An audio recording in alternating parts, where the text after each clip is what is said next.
So finally some good news coming for the iPhone 17 base models and another news for the Pro models, which we have been waiting for since the iPhone 13's launch. While the iPhone 16 launch has started to cool down and the sales are going on, in one of the previous videos we saw that iPhone 16 Pro models didn't do really well in terms of sales yet. Anyways, the good news coming in direct from Ross Young, the legend when it comes to display leaks. He was the first source who revealed the accurate display sizes for the iPhone 16 Pro models back in, I guess, May 2024. Ross Young has confirmed that iPhone 17 base models will finally have the Pro motion. Yes guys, the iPhone 17 and the newer iPhone 17 model, the iPhone 17 Air, which is said to be the slimmest iPhone ever, they both are gonna have 120Hz refresh rate. So yeah, it's finally happening. This is something that Apple fans have been looking for since they first saw the 120Hz in iPhone 13 Pro models, and Apple didn't put it in the base models till now. But all thanks to Ross Young who confirmed this, and we will finally see the base models of iPhone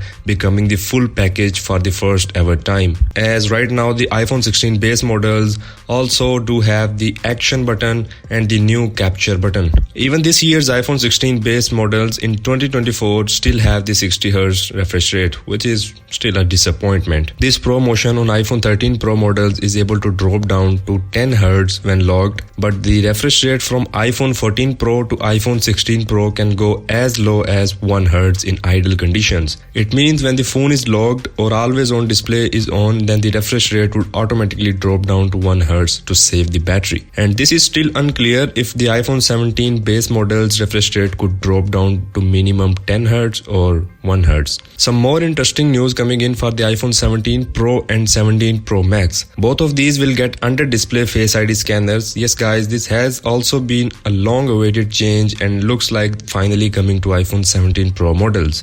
It's not confirmed yet, but this is what sources have claimed. This will result in removing of dynamic island, which just started 2 years ago. To me, it doesn't seem like that Apple will go for under display Face ID or camera sensors really soon, as Apple just started the dynamic island 2 years ago and will continue to keep it for further couple more years.